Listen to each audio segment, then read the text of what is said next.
Hello, lovely learners. Welcome back to ALifeLearned and to an update in my therapy progress, I suppose.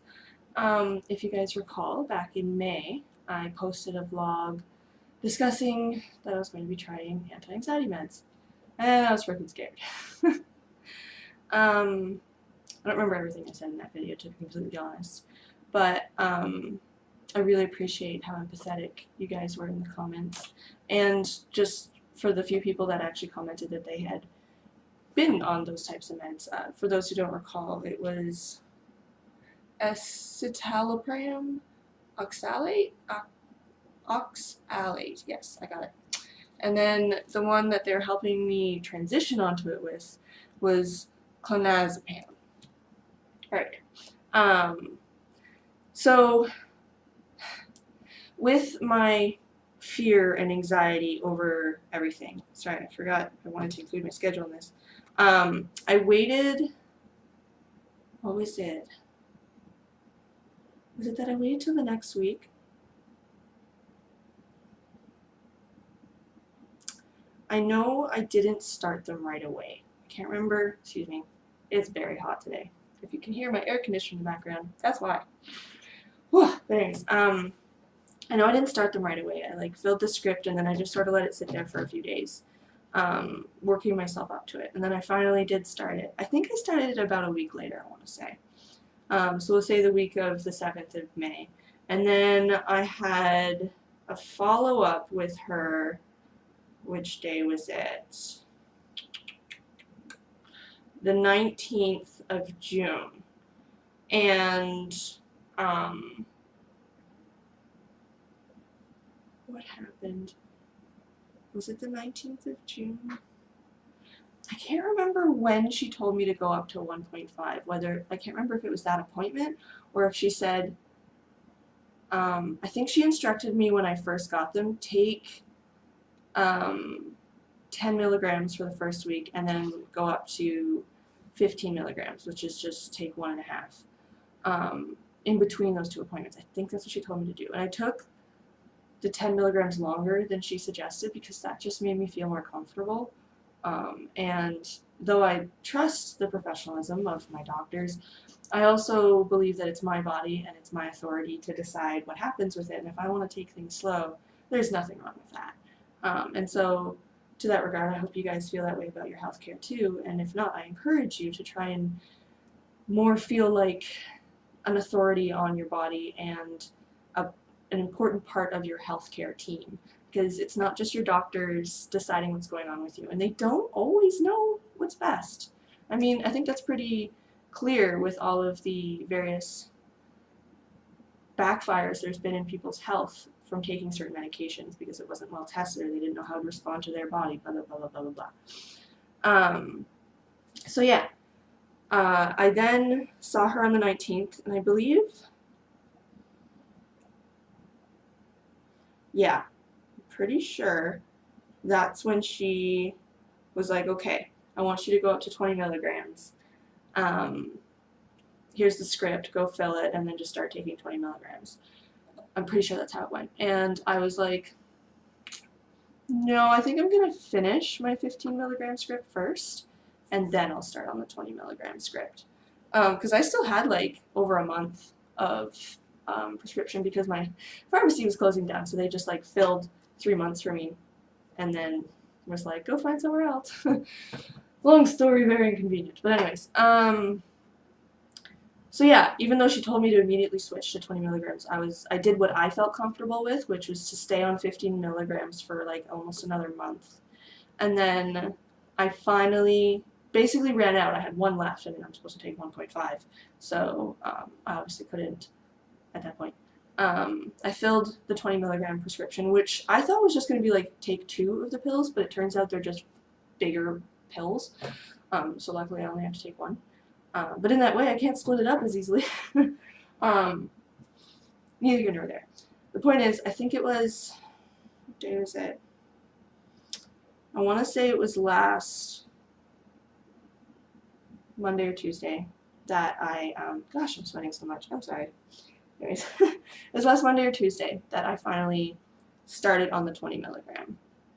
And at that point, my hydrosis had sort of been up and down.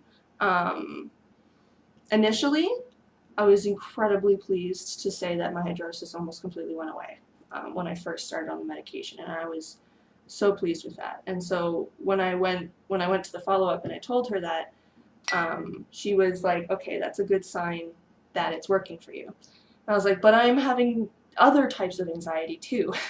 So like, I don't know how to describe it. I've definitely learned through my experiences that there are different ways that your body expresses anxiety. And I've just been having a lot of anxiety in my chest. And like, they could say they're mini panic attacks where they just sort of come on and my chest gets all butterflies, tension, sort of just awful. It just feels like awful. Anxious. I don't know how else to describe it. And I never used to get that anxiety nearly as often. Although overall, like, my subconscious anxiety seemed to have calmed down because I was having hydrosis way less often. But then once I got into the second month, June of, was it June? No, July, of taking the 15 milligrams, I started to notice my hydrosis sort of coming back a little, like never as bad as it had been, but it was sort of increasing a little.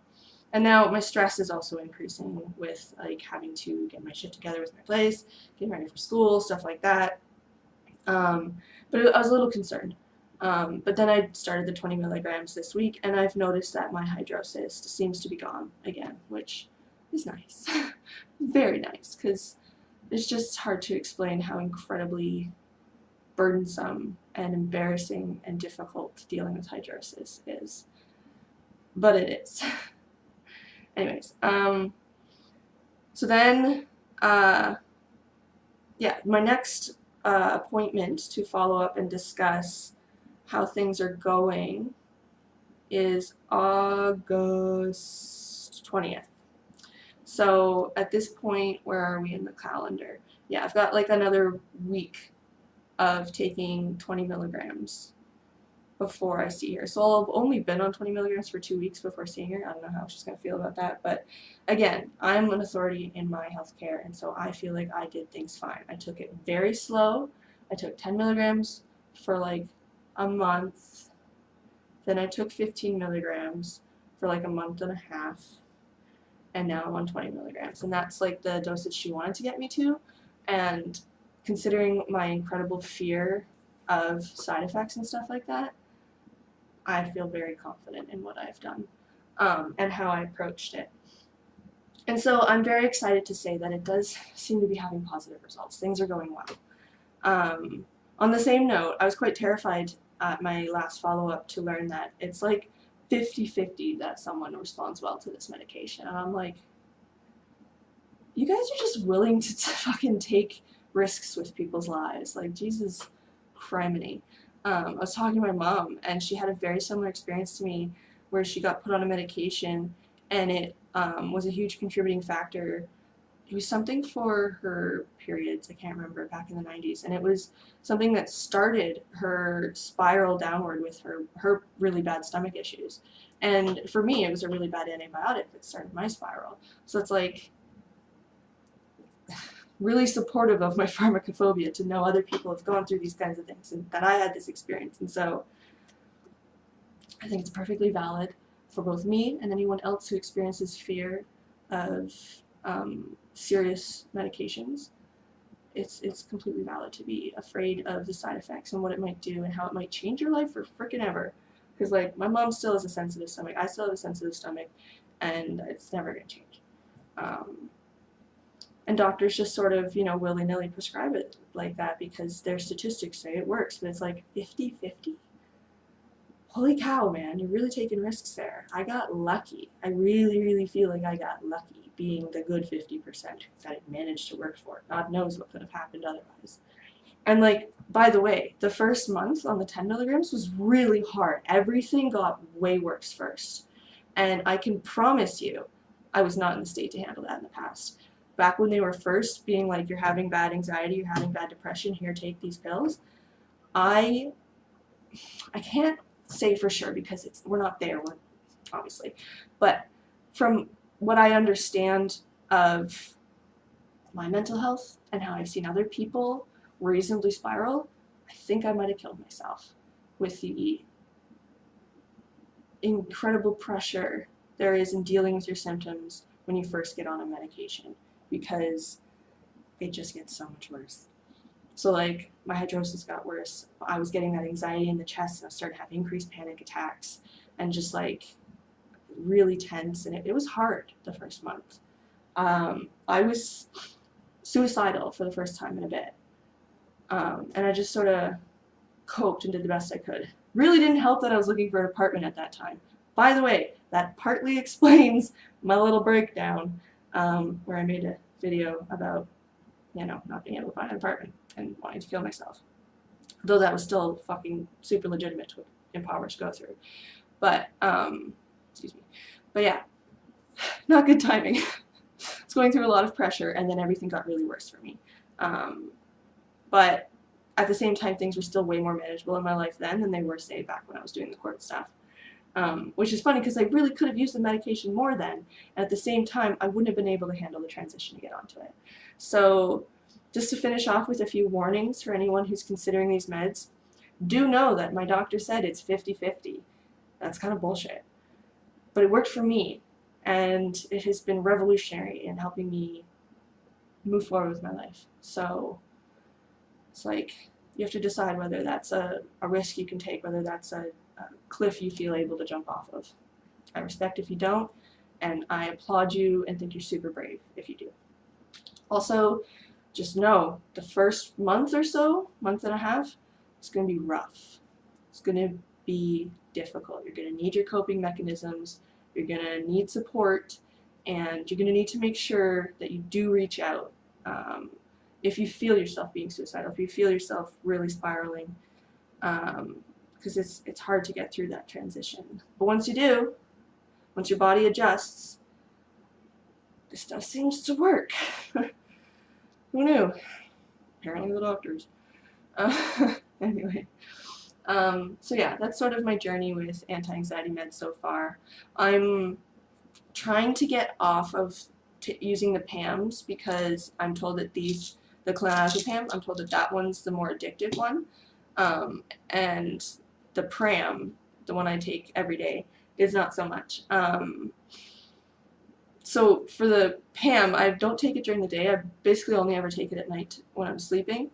And I haven't really decided if it's actually helping with my sleep or not, or if it's not just like my anxiety going down in general. So I am trying to lessen how much I use them and eventually stop using them, because I have a real big fear of addiction. I don't know if I necessarily have an addictive personality, but fear of addiction, for sure. Oh, and one final note, the escitalopram, I did it, notes that it may increase the effects of alcohol, I believe is how it was worded. And I took that as it'll get you drunker faster. You'll be a lightweight. And I was like, who doesn't want to be a lightweight? I mean, it costs less and you still get drunk. Turns out everybody responds different, and so you really need to watch yourself. It doesn't mean you can't drink on this medication, but you need to be careful, because in my case, I've come to self-reflect that my behavior in the way I drink has really changed now that I'm on this medication. I drink less often because I just can't afford it, but when I do drink, I binge more, and I never used to binge. I used to like get to a certain point of tipsy and be like, okay, I'm good. I don't really need any more. I might like sip on stuff to keep the buzz, but I would not like be like more, like you see people sometimes. I just didn't care for it. But now I don't seem to notice myself get to that point anymore. It's like I'm constantly tipsy, and I don't ever feel like I actually fully get too drunk, which is what makes me stop, so I don't stop. And I've binged a few times and had a few incidents with it, and now I'm being careful. And both limiting how much I drink because I can't afford it, and just being self-aware that that's how I act, and so I need to be conscious not to. It's not good for my health in general.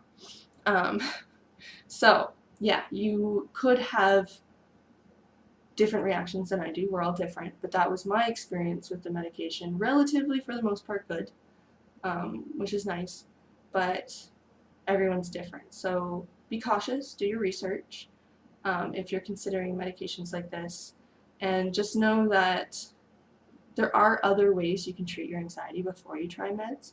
But if, ooh, look, getting my hair sticking up now. Sorry. if